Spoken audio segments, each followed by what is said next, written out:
and that will be the transport of Robert.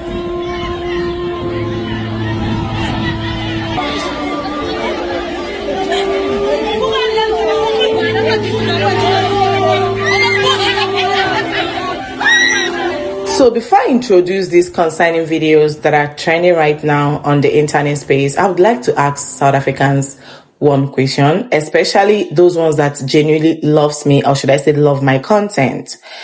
Please, are these guys all living in South Africa illegally? So that we that are content creators and reactors would know how to analyze the videos. I came across videos and I got tagged to a lot of videos on TikTok where it's been confirmed that foreigners living in South Africa, be it Nigerians, Ghanaians, Somalis and all that, are being asked to leave their classrooms. These children were sent out of classrooms, public schools in South Africa because they are foreigners. They don't want them. And I saw this concerning video of a pregnant woman being asked to go home. She is due to deliver. She came to the hospital with her hospital bags and she was walked out of hospital. Please, what is going on right now? Kindly watch these videos and leave me your thoughts in the comments. Do not forget to like this video, share this video, and subscribe.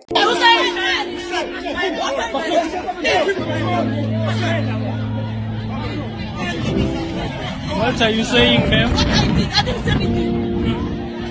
They said we must go back to and that will be the transport of Robert.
Let me tell you, the next time I see a South African in Kenya, it's giving the same energy. Aura for aura, let's go. What happens if they don't go?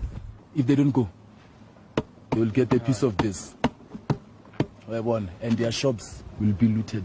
But I'm also a foreigner in your country.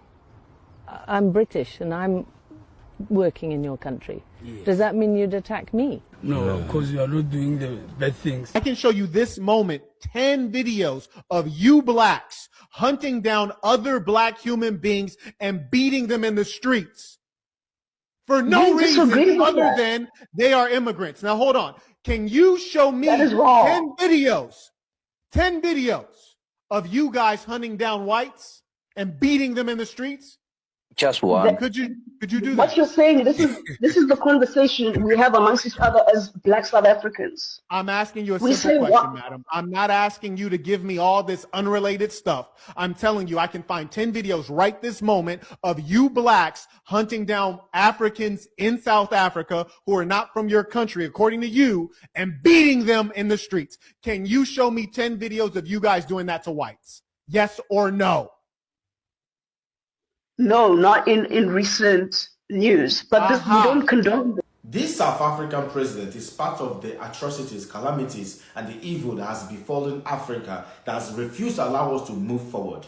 This South African president refused to address the current xenophobic attack that is happening in South Africa today. Listen to him speak. To those who are here legally, respect us as South Africans, respect our laws, respect our conventions and our traditions, as you would want us to respect the laws and traditions of your own country.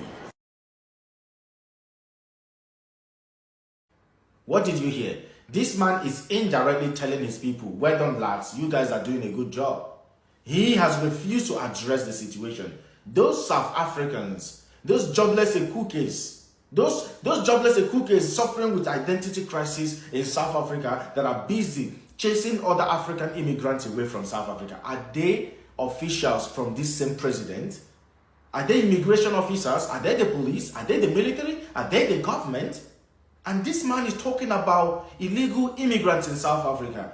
We have seen videos and images of legal African immigrants in South Africa being asked to leave South Africa. This man didn't say anything about that. Today, we have had a report of an Ethiopian being unalived in South Africa during this same xenophobic attack. This man said nothing about it.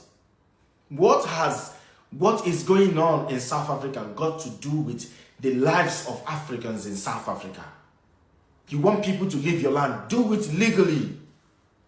So I gave South African 24 hours to stop the killing or the constant harassment of other African members in their country. And guess what? They listened. They listened to me. They have stopped the harassment of other African immigrants in their country. Why would they not listen? We Nigerians, we are their senior brothers. What am I even saying?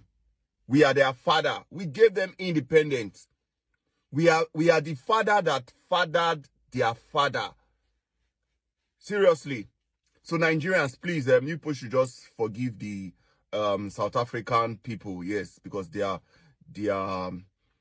not matured yet, you know. When did they get their independence? They got their independence 1994.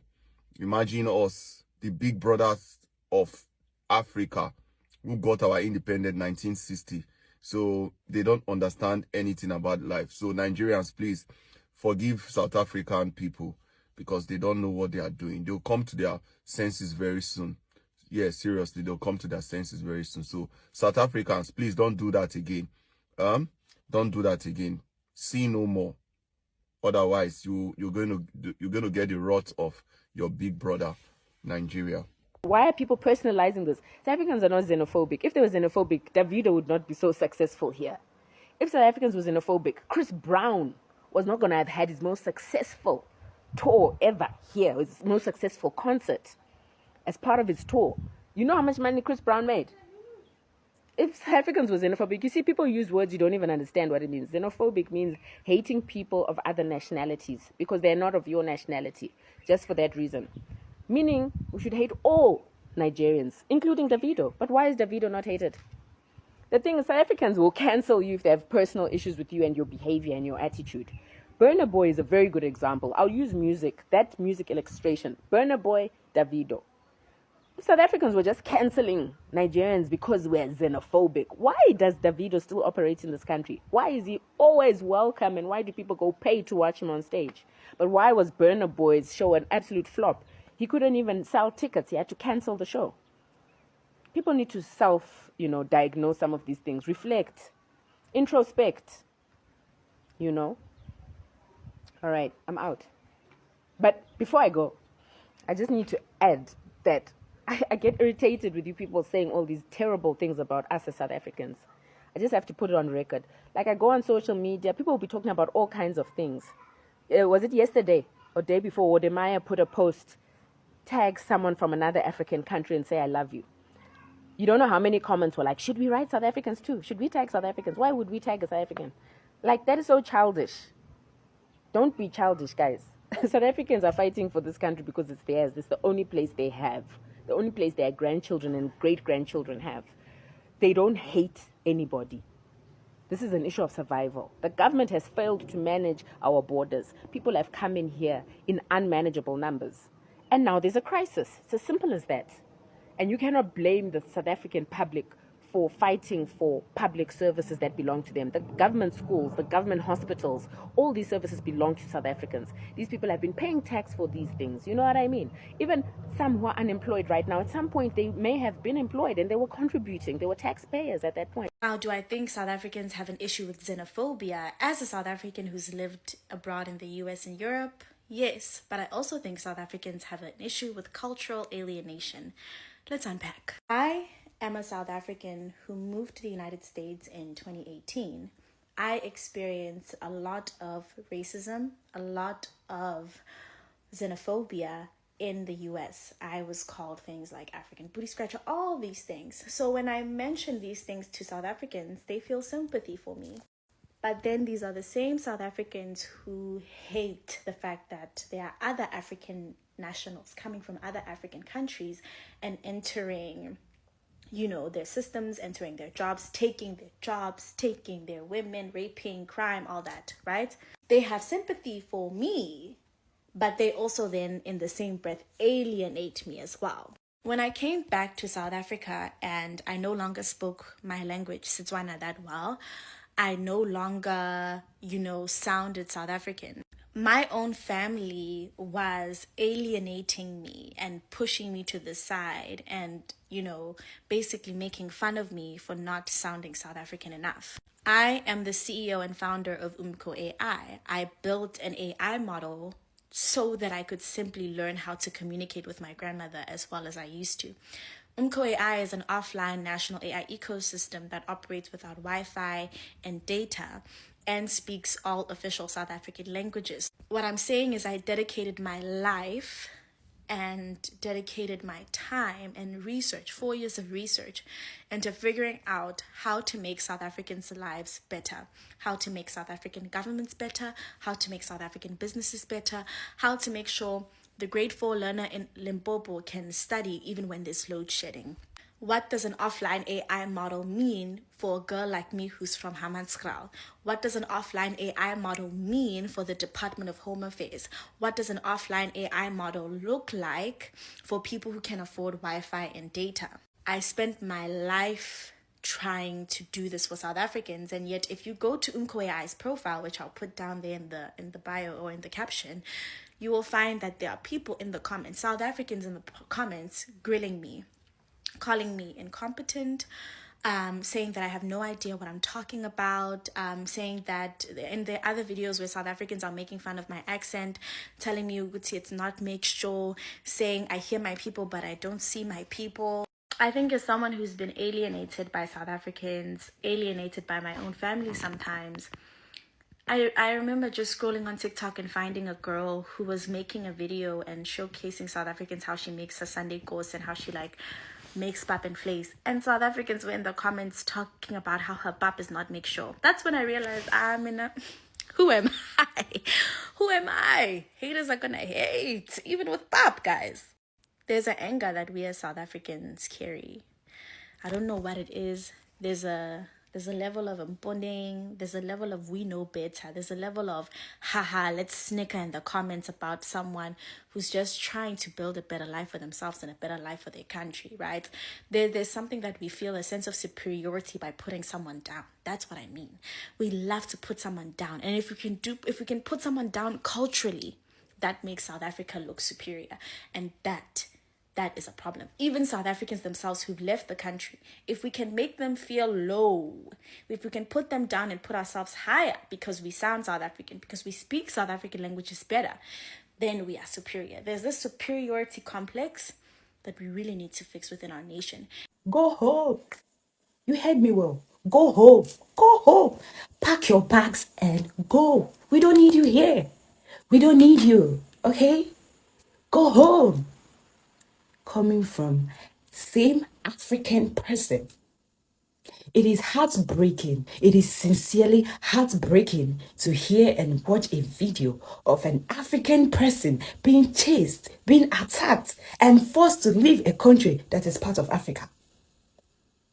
I watched a video of a lady asking a Ghanaian man to leave South Africa to go back home to go and fix his country. I don't even blame that lady. I have 100% understanding of what that lady actually means. Because tell me one good reason, as a Nigerian, I will leave my country if my country leaders are actually functioning properly. There are good, well-paid job opportunities. There are good quality healthcare services in my country. I will leave Nigeria and go to South Africa to do what? Mind you, I don't even have any business. I have never in my mind had South Africa as a plan. I've never planned to go there. So whatever thing I'm saying here now is based on what I've been watching in so many videos. Because I keep asking myself the same question. Why is your anger directed to black foreigners? Because it is more confusing. It's even more confusing because South Africa is a home. It's still a home for white foreigners.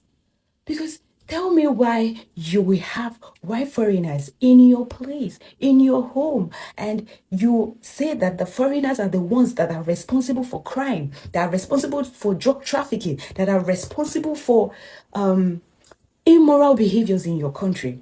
But you don't have the guts. You don't have the audacity. Yes, that lady, Jacinta, because it takes an illiterate and lazy person to just have that mindset that is the black foreigners that are only responsible for these crimes that you guys are listing in all these videos. Why don't you have the audacity? Why don't you have the guts to go and meet these white foreigners and tell them that they should pack their bags and go? They should get their belongings and go back to their place. Why don't you have the audacity? But you have the audacity to go to your same African brother, African sister. You have the audacity to meet them because you know they are vulnerable. You know that even if you do anything, nothing will happen. Even if you shake the table, it will not happen. But you said it's the foreigners. That is the foreigners that are bringing all these crimes to your country. Why don't you chase the whites?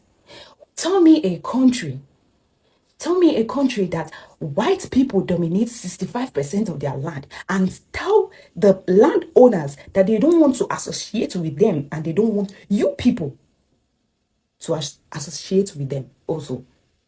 Tell me a country that has 50 or 60% white dominance that say that they don't want to associate with you people. It is happening in South Africa, in case you don't know. So this hatred, because I will not say it's love. This is hatred. There are so many ways to, even if you don't want them in your country anymore, there are so many ways to meet somebody. You don't have to humiliate. You don't need to insult. You don't need to make someone up. You don't need to destroy anything. You don't need to destroy their belongings. All you just have to do is meet them, give them a quick notice, and tell them that you don't want them in your country any longer. And let us not forget history. Remember, South Africa, remember. Let us not forget that there was a time during the apartheid era when many African countries came together to fight and support for your freedom. South Africa, for your freedom. And coming to also know that Nigeria donated millions of dollars so that you can have this freedom that you have. And you are here saying, go home, go home, go home. If my own brother can actually tell me to go home, why can't you tell a white foreigner to also go home? Why? Because at the end of the day, the question is still the same thing. Is this what our ancestors fought for? Nelson Mandela will be crying in his grave because he knows that this is not what he fought for. Because I know, even if I'm not... Even if I've never met Nelson Mandela, one thing for sure is that he's not happy. He will not be happy that African citizens are actually doing. At the end of the day, we still need to ask ourselves, are we actually building together as one Africa, or we are just tearing each other up? I don't have anything to say much. I'm just here to come and lay this complaint because it is heartbreaking. It is really, really heartbreaking to watch this. To see an African person go to another African place, African country, and eventually you are found in the hospital. You went there to get a health service, and somebody tell you, if you're not a South African, get up and go home. Get up and go home. And imagine I actually go for I go to my business place or I go to my workplace. Somebody will just come and spoil my workplace, spoil my shop, scatter my provisions. Because what? I am not a South African. So I'm going to put it this way. I am so curious to know what is going on in South Africa right now. I know years back, I know the first time I heard the word xenophobic attack was aligned with South Africa. So it's no longer news, right? But my question is, right? I don't live in South Africa, so I don't have an idea or iota of how things are done in that country. But I'm pretty sure that these people living in South Africa, at least they applied for visas, right? They filled forms, they paid a stipulated amount of money before they could migrate from different countries to South Africa. These guys were granted visas, they were granted permits, and they are living in South Africa. They gave birth, they remarried, they intermarried, married South Africans married some of them. They are all coexisting peacefully in South Africa, right? Now, my question is, all these people, I saw the one that broke my tears, where fathers were asked to pick up their children and they were singing shameful songs to the children, abusing those children. Now, what I'm asking is, how come all these people that I saw trooping out, if you guys are claiming that you're only targeting illegal immigrants in your country, right? How come all these people are living in South Africa illegally? Please, is the cost of getting your value paper, is it too expensive to afford? Because I know that we have so many Nigerians living in abroad. When I mean abroad, I mean like US, Canada, Australia, all of those countries, Germany. And these guys, I know that the amount to get permits in those countries outweighs that of amount to get permits in Ghana and in South Africa, right? So my question is that, is your permit so difficult? Is your paper so difficult to obtain as foreigners in your country that these guys will not be hiding and be running away because they cannot afford those papers? Make it make sense? Or are you guys deliberately asking and driving these people away from your country? That is my number one question. My number two question is that I saw a video of a pregnant woman that video hit almost 2 million views on TikTok. Go and check it, because I made a video, someone was telling me it's a lie. I don't know if you guys, you have internet to watch, but then you don't have internet to browse. Surf the net. Go and type on the internet, whatever internet you are using, wherever country you are, where Nigerians unalived in South Africa. Which day, they will give you the rundown of the news. Before you come out and say that my content is lies, please make sure, at least verify. You have a phone, you have a laptop, do your research so that you can come out and quote facts. Someone even said that 3 Somalis were unalived in South Africa. I saw it on CNN News this morning. I saw them on news. So this pregnant woman now that is about to give birth, and you guys asked her out, she's due. She's heavily pregnant and due to deliver. And she was asked out of the hospital. Please, is that woman also taking your men? Is she taking your jobs? Why are some people so inconsiderate? People want her to die? And I'm even feeling very overwhelmed, because most of the people sending this woman out are women. I feel so terrible because some of the people abusing those children are women. I saw like some South Africans saying some shit in their languages, pointing fingers on those children, abusing them, singing, hateful song, mocking song to the parents right in front of their children. What kind of denigrating and dehumanizing attitude is that? See, in as much as I have never for once promoted Nigeria in my space, because I feel like we are lagging behind, we have a lot of lapses, but this is wrong in all shades of life. I will be so ashamed of myself if I would in any way approve this. I won't forgive myself. This is wrong. This is wrong. Even if there are Nigerians that are doing this whole thing to South Africans or Ghanaians in our country, I will condemn it. This is inhuman. Those children are innocent. They do not deserve that. They do not deserve that. So please, South Africans, tamper mercy with justice. Tamper justice with mercy right now, because this is getting too much. It's getting overwhelming. The videos on the internet are screaming it's screaming hate. It's screaming. I don't know the word right now. I'm literally struggling to make this. That's why I don't even want to show my face right now. The way I look so terrible, because I woke up with so many bad videos on the internet as it regards what is trending in South Africa. And I was like, why so inhuman? Why so wicked? What happens to Pan-Africanism? What happens to African unity? Most especially, what happens to the laws and the fights done by Nelson Mandela to make South Africans great? I'm going to end it here.